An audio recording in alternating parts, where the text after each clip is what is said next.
그럼 과산화수소 분해 현상의 CFD 해석 접근 방법에 대한 발표를 시작하도록 하겠습니다. 발표는 먼저 화학 반응에 대한 기초 이론을 설명드리고, 플런트에서 리액션 모델과 소스항을 이용한 반응 해석 접근 방법에 대해서 말씀드리겠습니다. 그리고 마지막으로 이번 발표를 준비하면서 진행한 테스트 해석 결과와 실제 모델에 대한 해석 사례에 대해서 발표하겠습니다. 화학 반응 기초이론 발표에 앞서 여러분의 흥미를 돋구기 위해 해석 결과 동영상을 보고 넘어가도록 하겠습니다. 본 해석은 소독기에서 분사된 과산화수소가 확산되고 분해되면서 그 농도가 줄어드는 영상입니다.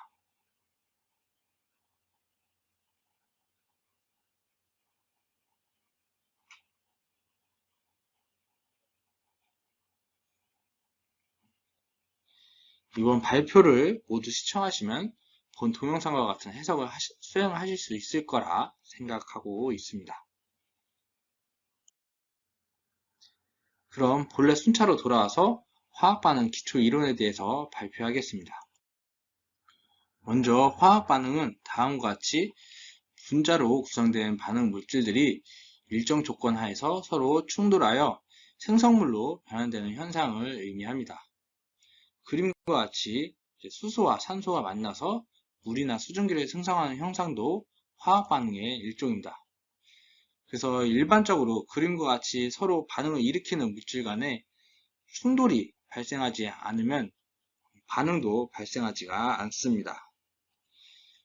하지만 이번 주제에서 다루는 과산화수소의 분해와 같이 분자와 분자의 결합이 아닌 단일 분자 스스로가 분해하여 새로운 생성물을 생성하는 예외도 있습니다.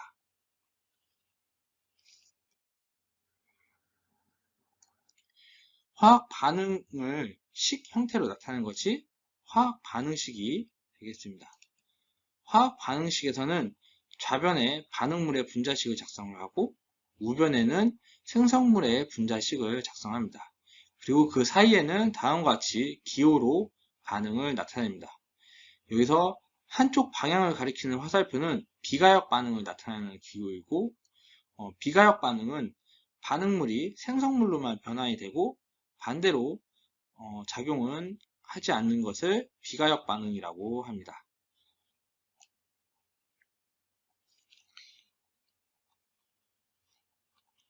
그리고 양쪽 방향을 가리키는 화살표 또는 이퀄 표시는 가역 반응을 의미합니다.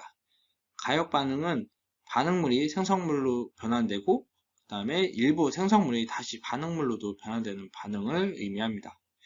그리고 반응물에서 생성물로 변환되는 반응은 정방향으로 이루어지는 반응이라는 의미로 정반응이라고 부르며, 반대로 생성물이 반응물로 변환되는 반응은 역반응이라고 부르고 있습니다.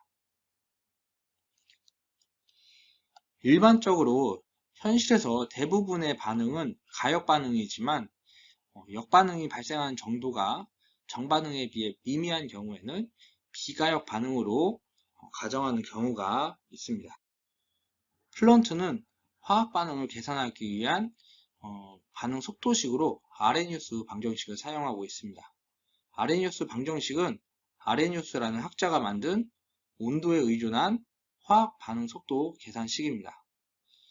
아레니우스 방정식을 통해 속도 상수 K를 계산할 수 있으며, 이때 필요한 파라미터는 분자 간의 충돌 빈도를 나타내는 프리 익스포넨셜 팩터 A 값, 그리고 고전에 아레니우스 방정식을 보정하기 위해 도입된 온도의 지수항인 N 값 또는 베타라고도 사용을 하고 있습니다.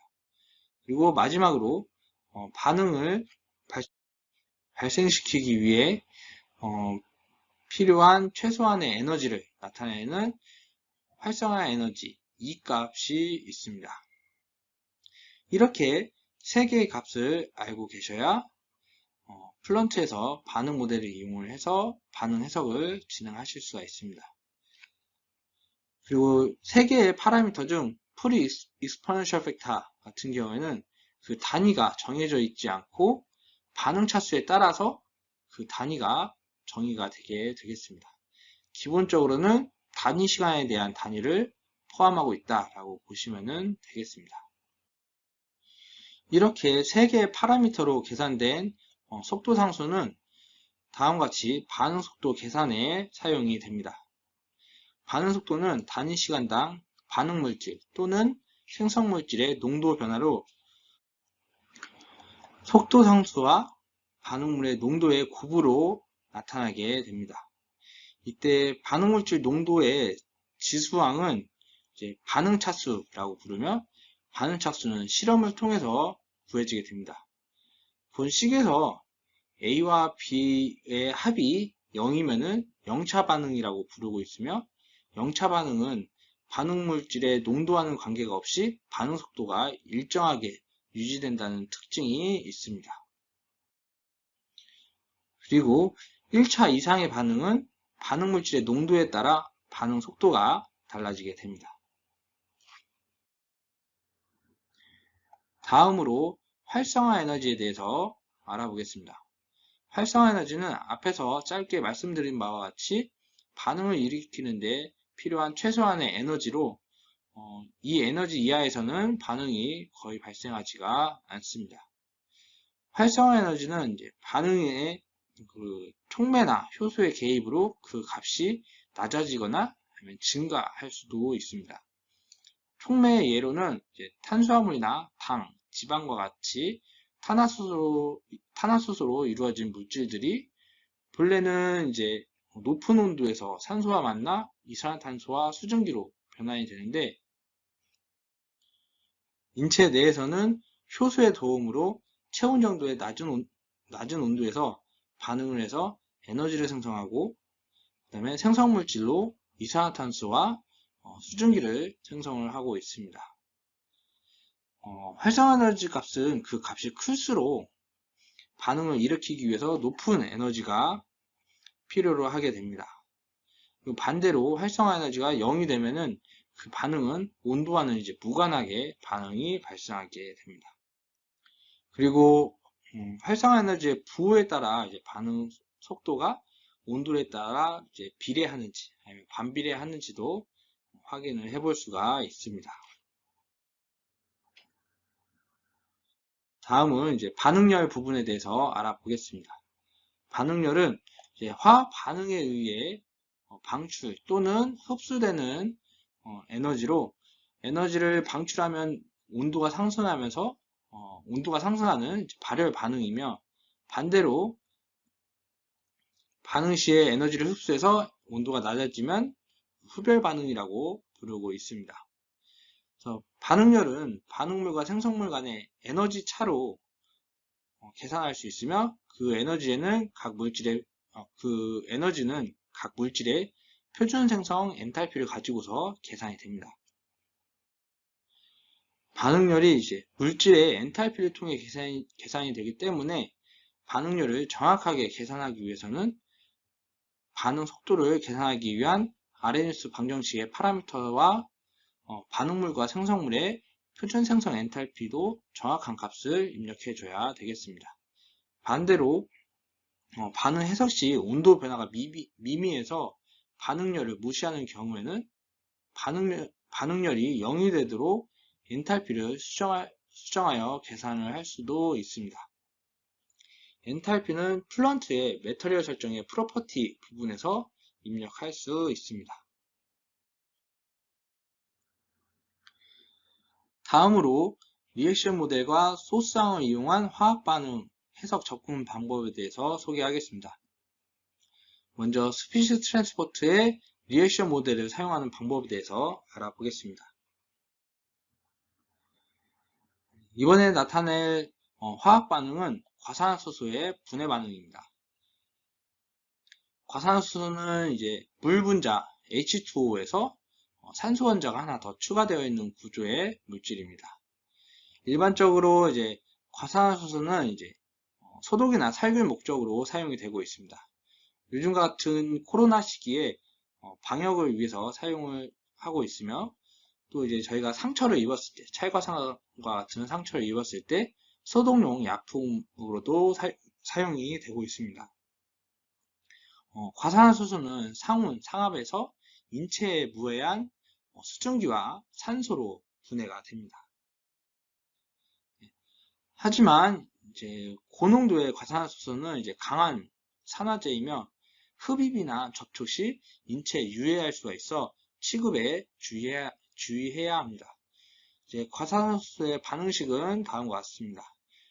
두 개의 과산화수소가 분해해서 두 개의 수증기와 산소를 생성하게 됩니다. 그리고 이때 반응열은 마이너스 2.114 10의 8승줄의 에너지를 방출하게 되어 있고, 그래서 발열 반응이라고 보시면 되겠습니다. 이번 발표에서 적용한 그 아레니우스 파라미터 값들은 몇 가지 가정을 가지고서 값들을 정의했습니다.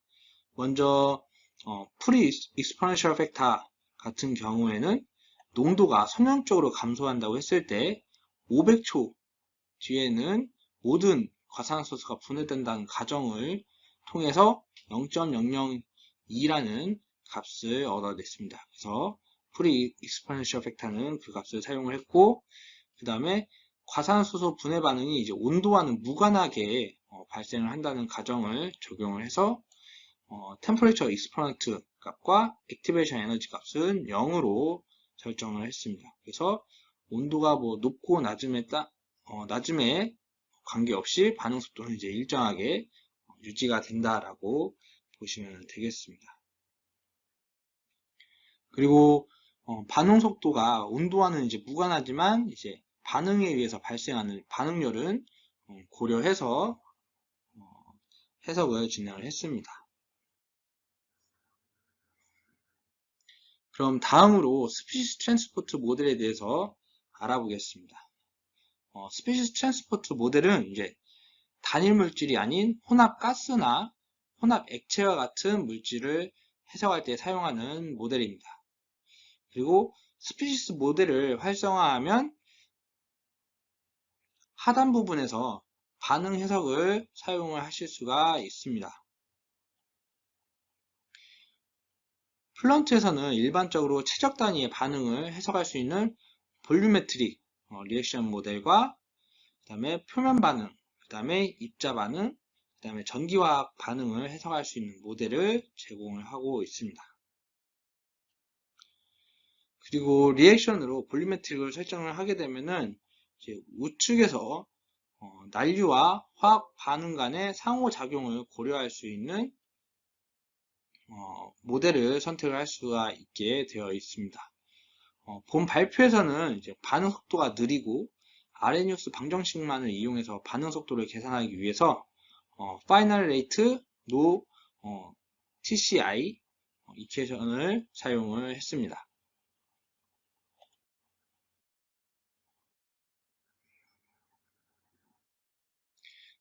스피시스 트랜스포트 모델을 설정하고 나면 매터리얼에서 믹스처 항목에서 혼합 물질에 대한 설정을 할 수가 있습니다.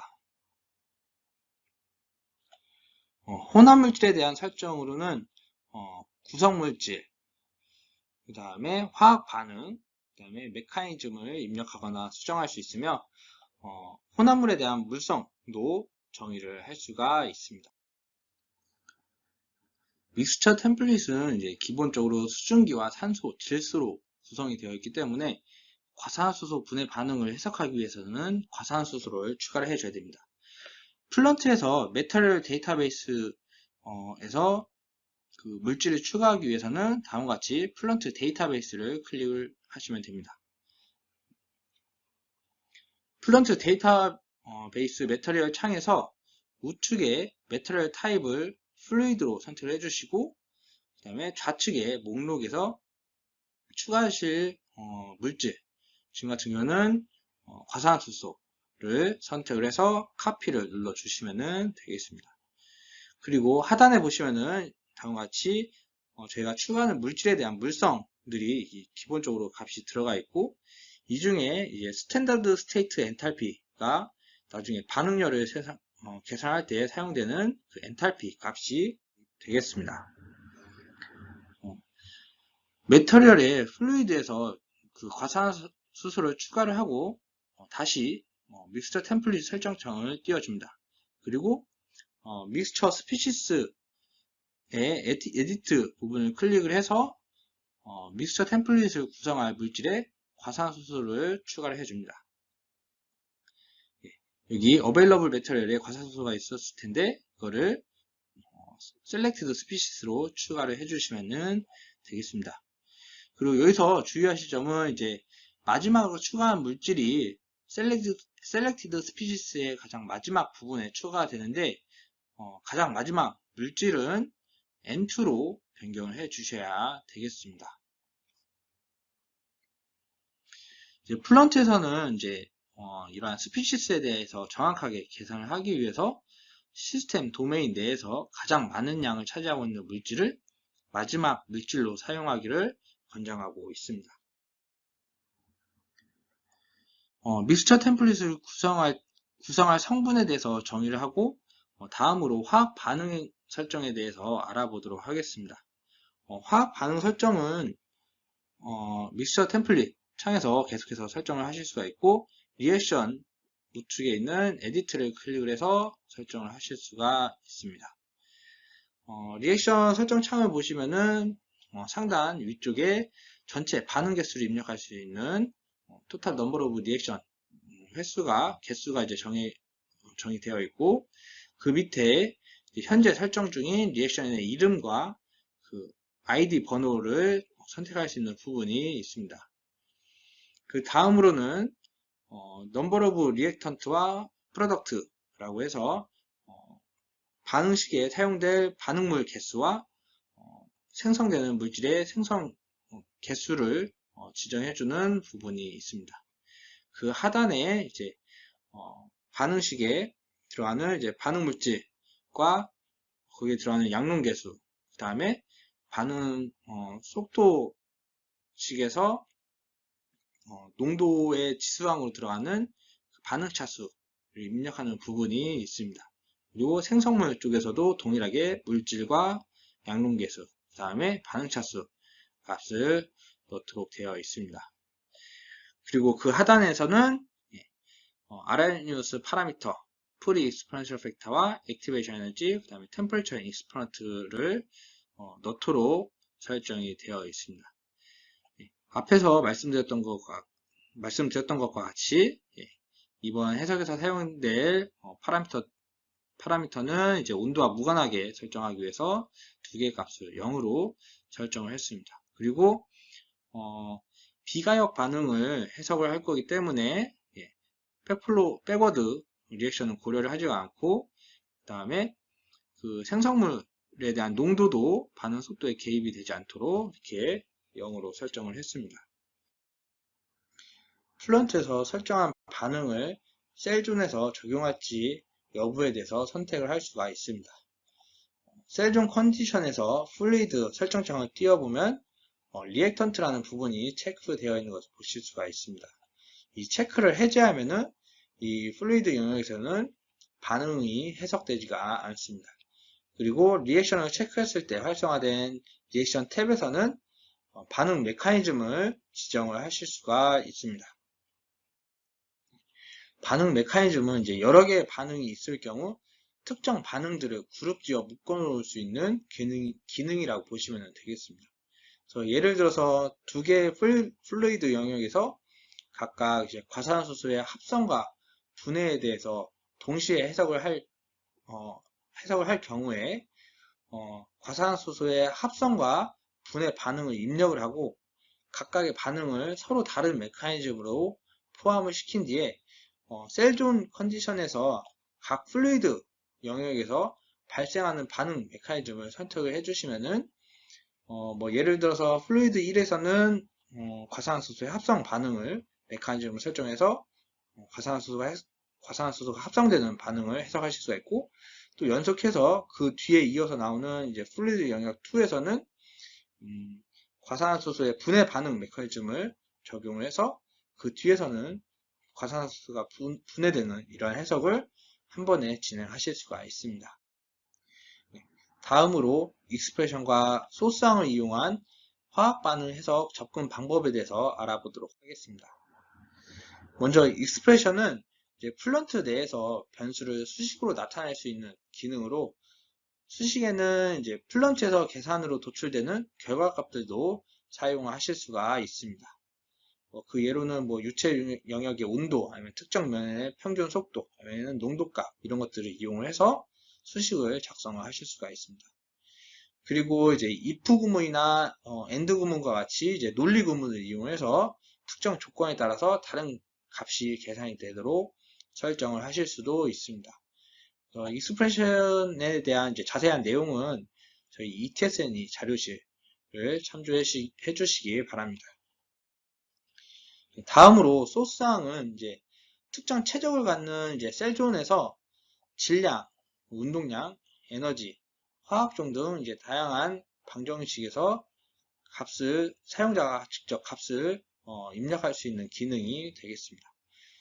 그래서 소스항을 활용하는 예시로는 이제 발열체, 발열량을 입력을 해서 특정 최적에서 온도가 상승하는 그런 해석을 하실 때, 이러한 발열체 해석을 하실 때 소스항을 이용을 해서 발열량을 입력해가지고 온도 변화를 해석을 하실 수가 있습니다. 그리고 이번 발표에서도 활용을 한 내용이긴 한데, 유동 공간 내에 선풍기가 바람을 불어주는 그런 현상을 해석하기 위해서 특정 체적 내에다가 이제 운동량을 소스항으로 입력을 해서 그 유체 영역을 지난 유체가 가속돼서 이제 빠져나가는 그러한 조건들도 입력을 하실 수가 있습니다. 본 발표에서는 소스항으로 반응 해석을 표현할 때 과산화수소의 농도에 따른 반응 속도식을 적용해야 되기 때문에 먼저 익스프레션으로 관련 변수를 생성해 줘야 됩니다. 익스프레션은 네임드 익스프레션에서 설정을 하실 수가 있습니다.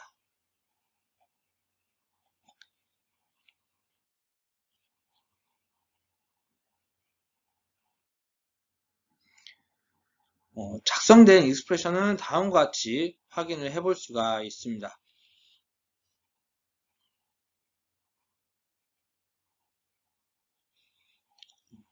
익스프레션에 이제 수식을 입력하거나 상수값을 입력할 때는 이제 반드시 단위에 주의해서 값을 입력해 주셔야 됩니다. 본 발표에서는 익스프레션을 이제 인풋 값으로 사용을 하기 때문에 입력될 위치에 단위에 맞춰서 익스프레션 단위를 맞춰주고 있습니다.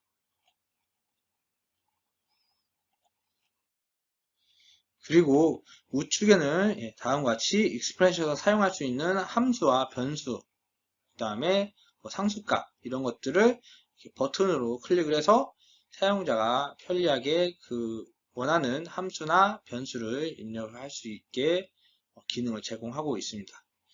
그리고 이렇게 생성된 익스프레션은 그 익스프레션 매니저 부분에서 익스포트와 임포트를 이용해서 만든 익스프레션을 저장을 하고, 저장된 데이터를 임포트를 통해서 다시 불러와서 해당 익스프레션을 다시 재사용하실 수가 있습니다. 그럼 다음으로 익스프레션 안의 내용에 대해서 알아보도록 하겠습니다. 먼저 이제 히트 오브 리액션을 RXN이라고 약자로 사용했고, 히트 오브 리액션에 대해서 알아보도록 하겠습니다. 히트 오브 리액션은 이제 에너지 소스항에 들어갈 값이기 때문에 그 단위를 와트 퍼 미터 3승으로 나타내줘야 됩니다.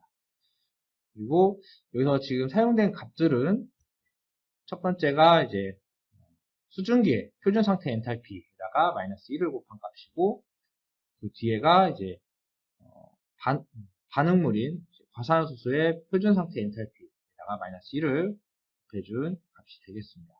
그리고 그 뒤는 이제 양론계수, 이 두 개의 물질에 대한 양론계수가 2로 이제 공통인 숫자이기 때문에 공통인수 뒤에 따로 빼냈고, 그 뒤는 이제 반응열이 반응 속도에 비례해서 나타날 수 있도록 반응 속도를 곱해준 부분이 되겠습니다. 관련된 식을 다시 확인을 해보시면은 반응열은 생성물에 대한 에너지 마이너스 반응물에 대한 에너지를 뺀 차이값이 되겠습니다. 그리고 반응 속도와 비례해서 반응열이 발생하도록 하기 위해서 반응 속도를 곱해준 부분이 되겠습니다. 그래서 그 내부 내용을 보시면은 이제 생성물은 2몰의 이제 수증기와 1몰의 산소가 생성이 되었기 때문에 2 곱하기 수증기의 표준 상태 엔탈피 값에다가 이제 1몰의 산소 엔탈피 값을 더한 값이 되겠고, 반응물은 지금 2몰의 과산화수소가 반응식에서 이제 소비가 되었기 때문에 2몰의 과산화수소를 이렇게 입력을 했습니다. 그리고 차이이기 때문에 이렇게 마이너스로 입력을 했습니다. 그리고 이 앞에 있는 마이너스는 지금 여기 안에서 구해진 식들은 이제 엔탈피 차이 값인데, 반응열은 이제 엔탈피 변화량하고 부호가 반대거든요. 그래서 여기 앞에 마이너스가 떴다라고 보시면 되겠습니다. 그래서 그 엔탈피 값에다가 각 물질에 대한 엔탈피를 입력을 해보면은 수증기의 표준 상태 그 엔탈피는 이제 마이너스 2.418 곱하기 10의 8승이고, 그 다음에 산소는 엔탈피가 0입니다. 그리고 가산화수소는 마이너스 1.361 10의 8승이 되겠습니다. 그래서 이거를 마이너스를 다시 안에 다 곱해 주시면은 2 곱하기 다음과 같이 나타나게 되고, 산소는 어차피 엔탈피 값이 0이기 때문에 여기는 이제 초거가 되겠습니다. 그리고 그 뒤에도 지금 마이너스가 3개, 하나, 둘, 셋, 3개가 있기 때문에 결과적으로 이제 마이너스 부호가 남은 상태이고, 다음과 같이 값이 되겠습니다. 그래서 여기서 2를 지금 수증기에 대한 엔탈피와 과산화수소에 대한 엔탈피에 2가 곱해져 있기 때문에 2를 이제 공통인수로 밖으로 빼낸 그런 부분이 되겠습니다. 다음으로는 이제 수증기의 매스소스 부분을 확인을 해보겠습니다. 수증기에 대한 매스소스는 이제 반응 속도 단위가 이제 킬로몰 퍼 미터 3승 세크인데, 반응 속도에다가 지금 반응식에서 수증기가 2개 생성이 됐기 때문에 양분계수 2를 해줬고, 그 뒤에는 수증기의 분자량을 입력해 줬습니다. 그래서 분자량은 이제 킬로몰 퍼 미터 3승 세크인 이 리액션 레이트 부분을 단위를 이제 킬로몰 대신에 킬로그램으로 사용을 하기 위해서 해줬다라고 보시면 되겠습니다. 그리고 매스소스는 사용되는 단위가 이제 킬로그램 퍼 미터 3승 세크이기 때문에 이렇게 분자량을 곱해줘야 된다라고 보시면 되겠습니다. 그 다음은 이제 과산화수소에 대한 매스소스 부분이 되겠고, 과산화수소는 이제 반응물질로 그 질량이 감소하는 값이기 때문에 이렇게 마이너스 2를 곱해줬습니다. 그리고 그 뒤에는 과산화수소에 대한 분자량을 곱해줬습니다. 그 밑에는 이제 산소에 대한 매스소스 부분이고, 산소는 이제 1몰이 생성이 되기 때문에 양분계수 1을 곱해준 부분이 되겠고, 이제는 이제 산소의 분자량을 입력을 해줬습니다. 그 다음은 이제 리액션 레이트, 반응 속도 계산 부분인데, 반응 속도는 소스상으로 사용되지 않고 다음과 같이 위에 익스프레션 내 식에 사용이 되는 그런 중간 그 익스프레션 값이라고 보시면 되겠습니다. 단위는 킬로몰 퍼 미터 3승 세크이고, 반응 속도를 계산한 식은 다음과 같습니다. 반응 속도는 반응 속도 상수 곱하기 반응물에 대한 농도에 대한 식으로 나타나 있습니다. 그래서 여기서 0.002를 곱해줬는데 0.002가 반응 속도 상수 K 값이고, 이 K 값은 다음과 같이 아레니우스 방정식을 통해서 계산이 됐습니다. 아레니우스 방정식에서 다음과 같이 이제 A 값은 제가 0.002로 가정을 했었고, 그다음에 온도에 대한 지수항은 0으로 가정을 했습니다. 그리고 활성화 에너지도 0으로 가정을 했습니다. 그래서 이 과정에서 온도 부분도 1로 바뀌고, 그 다음에 이 익스퍼런트 값도 1로 됐기 때문에 이제 0.002의 값이 들어갔다라고 보시면 되겠습니다. 그리고 그 뒤에는 이제 반응물에 대한 이제 농도를 입력하는 부분인데, 과산화수소에 대한 농도를 사용을 했고, 플런트에서 몰라 컨센트레이션 값을 사용하시면은 그 단위가 이제 킬로몰 퍼 미터 3승입니다. 그래서 농도 단위이기 때문에 이 변수를 그대로 가져와서 사용을 했습니다. 이제 작성된 익스프레션을 소스항으로 적용하는 방법에 대해서 알아보도록 하겠습니다. 소스항은 이제 셀존 컨디션에서 플루이드 또는 솔리드 타입의 각 영역 설정해서 하실 수가 있습니다.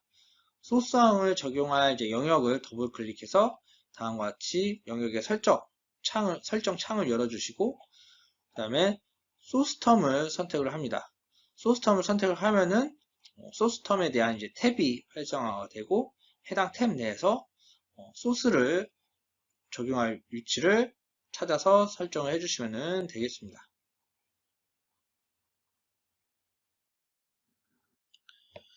먼저 이제 과산화수소나 이제 수증기, 그 다음에 산소의 에디트 버튼을 클릭하면 각 화학종의 소스텀 설정 창이 나타나게 됩니다. 이때 적용할 소스텀의 개수를 입력을 해주고, 다음과 같이 소스텀 값으로 적용할 익스프레션을 선택해 줍니다. 이제 과산화수소의 소스텀에는 이제 3개의 익스프레션이 나타나게 되는데, 해당 익스프레션의 최종 단위가 그 과산화수소 소스텀 단위와 맞기 때문에 3개의 익스프레션이 나타났다라고 보시면 되겠습니다. 다음으로 이제 에너지 소스텀 설정에서는 단위가 와트 퍼 미터 3승인 히트 오브 리액션만 나타났기 때문에 해당 옵션을 선택을 해주시면 되겠습니다. 그리고 이제 셀존 컨디션에서 상단에 매스 부분이 있는데, 본 발표에서는 유체 최적 내에서 반응에 의한 전체 질량 변화가 0이기 때문에 여기는 이제 아무런 설정을 하지 않으셔도 됩니다. 그리고 만약에 이제 다상유동 해석에서 이제 증발이나 응축과 같이 액상과 기상 간의 질량 전달이 있는 경우에는 매스 부분에 그에 맞는 값을 입력을 해 주셔야 됩니다.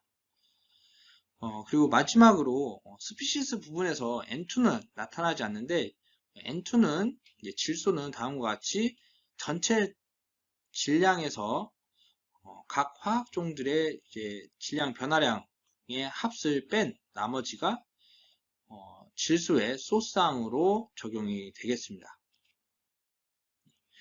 본 발표에서는 이제 과산화수소와 수증기, 그 다음에 산소의 질량 변화량에 대한 합이 0이기 때문에 결과적으로 이제 이 매스도 0이고 해서 질소의 변화량은 이제 0이 적용이 됐다라고 보시면 되겠습니다. 이렇게 해서 과산화수소의 분해 반응을 리액션 모델과 소스항을 이용해서 나타내는 방법에 대해서 알아봤습니다. 다음으로는 이제 해석 사례를 통해서 두 가지 방법에 대한 해석 결과 비교와 그다음에 실제 해석에서 어떠한 결과들을 확인할 수 있는지에 대해서 알아보도록 하겠습니다.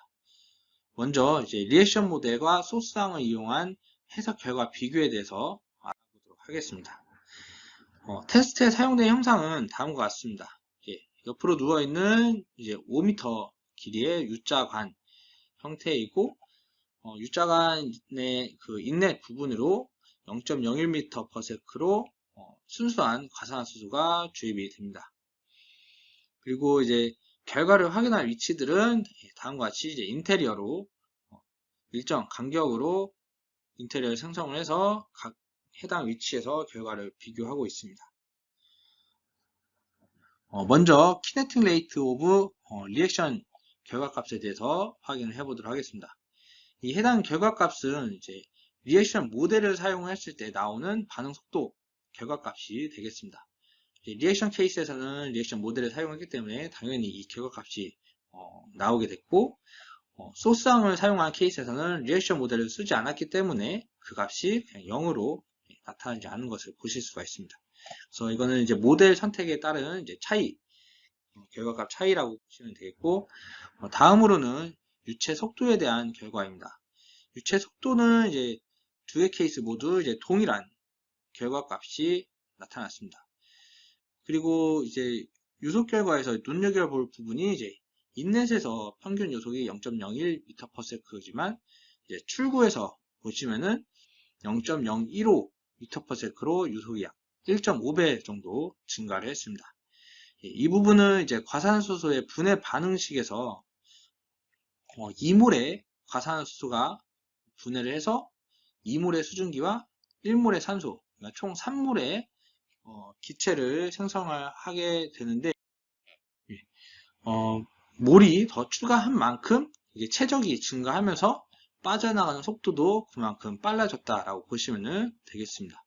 그래서 2몰이 3몰로 변환이 됐기 때문에 1.5배의 최적이 증가가 됐고, 그로 인해서 유체 속도도 1.5배 빨라졌다라고 보시면 되겠습니다. 다음으로는 이제 과산화수소의 몰 분율 결과가 되겠습니다. 인넷을 통해서는 이제 순수한 과산화수소가 유입이 됐고, 출구에서는 이제 거의 이제 95% 정도가 분해가 돼서 0.049, 0.05 몰 분율 정도의 과산화수소가 빠져나가고 있는 것을 보실 수가 있습니다. 다음으로는 수증기의 몰 분율입니다. 인넷 초기에서는 이제 수증기의 양이 거의 이제 없다시피 하다가 출구로 나갈 때는 0.634 몰 분율로 빠져나가고 있는 것을 보실 수가 있습니다. 그래서 이론적으로 봤을 때는 이제 2몰의 수증기가 생성이 되고 1몰의 산소가 생성이 되기 때문에 이론적으로 완전 반응이 일어났을 때는 수증기의 몰 분율이 이제 0.66이 되어야 하는데 해석에서는 이제 뭐 반응도 완전히 일어나지 않았지만 거의 반응이 일어났고 그 값도 0.66과 이제 유사하게 나타났기 때문에 계산이 이제 정확하게 됐다라고 볼 수가 있습니다. 마지막으로 온도에 대한 해석 결과입니다. 리액션 케이스와 이제 소스한 케이스 간의 이제 온도 결과는 각 구간에서 대부분 일치하는 결과값을 도출했습니다. 대신에 이제 인테리어 5번이랑 6번 같은 경우에는 0.1도, 0.1켈빈 정도, 오차로는 이제 0.03% 정도의 매우 미미한 이제 차이가 발생을 했습니다. 그리고 이제 온도는 이제 입구에서 인테리어 1번 사이에서 가장 높게 나타났는데, 온도 결과는 이제 반응열이 이제 엔탈피를 기준으로 했기 때문에 반응열은 이제 제대로 적용이 됐는데 반응 속도는 제가 이제 임의로 넣은 값이다 보니까 이제 실제와는 다소 다른 결과가 도출됐었을 수가 있습니다. 테스트 형상을 이용해서 이제 리액션 케이스와 소스항 케이스를 비교 확인을 해 봤습니다.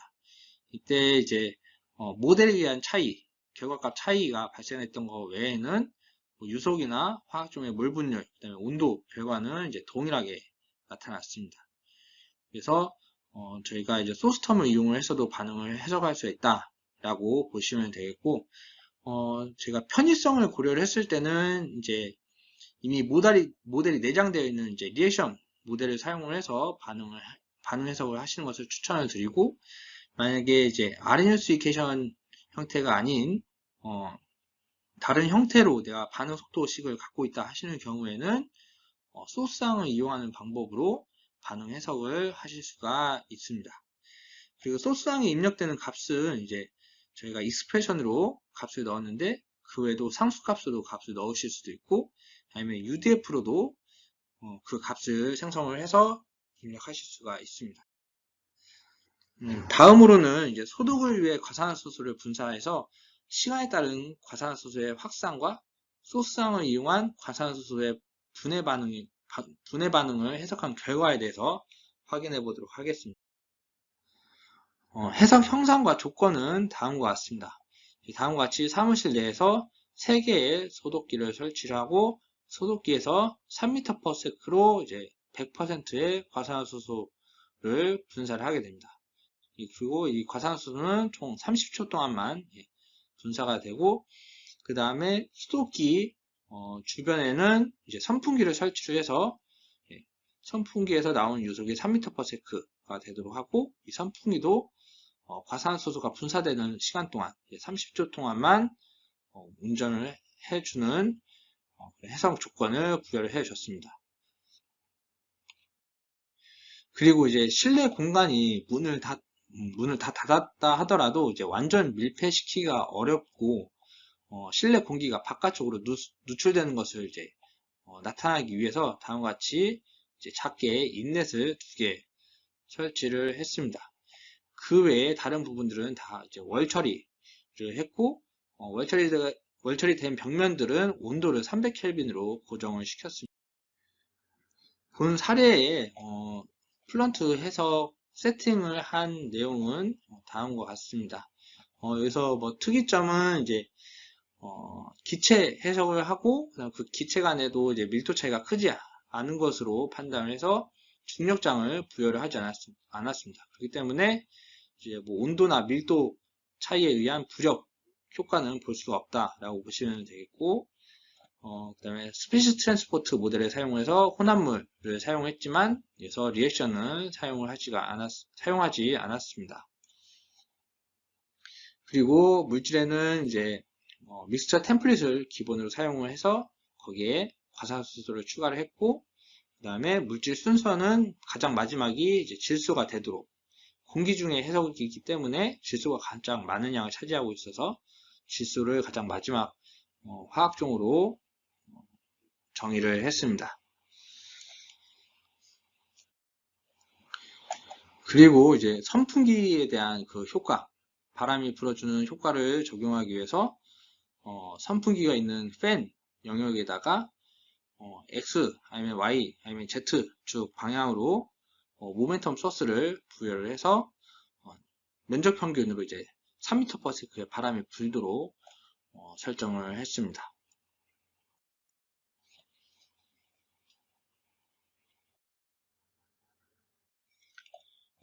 익스프레션은 이전에 사용했던 것과 이제 동일한 익스프레션을 사용을 했는데 다음 장에 다시 기재를 해 놨습니다.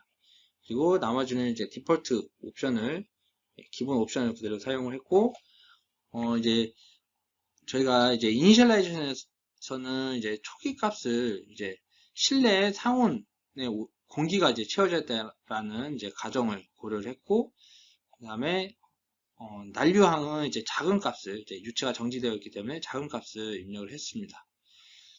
그리고 그 외에 다른 이제 속도나 아니면은 게이지 프레셔 부분들은 다 0으로 처리를 했습니다. 그리고 이제 타임 스텝 사이즈에 대한 부분은 이제 트랜전트 해석 초기에 소독기와 선풍기에서 발생하는 이제 빠른 요속을 고려를 해서 0.05초의 작은 타임 스텝 사이즈를 고려를 했고 그 다음에 30초까지 소독기와 선풍기를 운전하고 그 이후로는 이제 중지를 시켰습니다. 그래서 중지를 시키고 난 다음에도 한 10초 정도 더 0.05초의 타임 스텝 사이즈로 계산을 수행을 해서 속도가 이제 분산이 되도록 해석을 진행했고 그래서 이제 40초부터는 이제 타임 스텝 사이즈를 0.1초로 증가시켜서 60초까지 계산을 진행을 했습니다. 그리고 60초부터는 이제 속도가 대부분 다 거의 0에 가깝게 분포가 되어 있기 때문에 이때는 타임 스텝 사이즈를 더 증가시켜서 1초 단위로 300초까지 계산을 진행을 했습니다. 계산을 이렇게 진행한 이유는 이제 계산을 좀 더 정확하게 해석을 하되 빠르게 계산된 결과를 도출을 하기 위해서 각 구간마다 다른 타임 스텝 사이즈를 적용을 했습니다. 익스프레션은 앞에서 보셨던 내용과 이제 동일하게 적용을 했습니다. 다음으로 해석 결과를 확인을 해보도록 하겠습니다. 먼저 이제 시간 흐름에 따른 이제 과산수소의 물 분율 결과입니다. 초기 상태에서는 과산수소의 물 분율이 이제 0이었다가 이제 시간이 흐르면서 공간 내로 이제 관사나 수소가 퍼져나가는 것을 보실 수가 있습니다. 이제 1초 때는 과산수소가 직진으로 수직 방향으로 이제 분사가 됐다가 선풍기 바람에 의해서 이렇게 흩날리는 그런 결과를 보실 수가 있습니다. 그래서 과산수소의 물 분율의 최대값은 원래 이제 입구분에서 이제 1로 나타나지만 이제 맥시멈 값을 1로 설정하면은 그 결과가 잘 보이지 않기 때문에 맥시멈 값을 0.01로 낮춰서 해석 결과를 보여주고 있습니다. 다음은 계속해서 과산수소의 몰 분율 35초부터 이제 300초까지의 중간중간 결과를 나타내고 있습니다. 그래서 과산수소가 이제 확산이 되고 그 다음에 분해 반응에 의해서 점점 이제 농도가 낮아지고 있는 것을 보실 수가 있습니다. 다음으로는 이제 분해 반응으로 생성된 수증기의 몰 분율 결과입니다. 최대값은 이제 과산수소와 동일하게 0.01로 설정을 했고, 과산수소 결과와는 달리 이제 시간이 지날수록 그 농도가 진해지는 것을 보실 수가 있습니다. 다음 결과는 이제 온도 결과입니다. 그래서 발열 반응에 의해서 이제 내부 공간의 온도가 상승하는 결과를 보실 수가 있습니다. 그리고 다음은 이제 유초 속도 분포에 대한 결과입니다.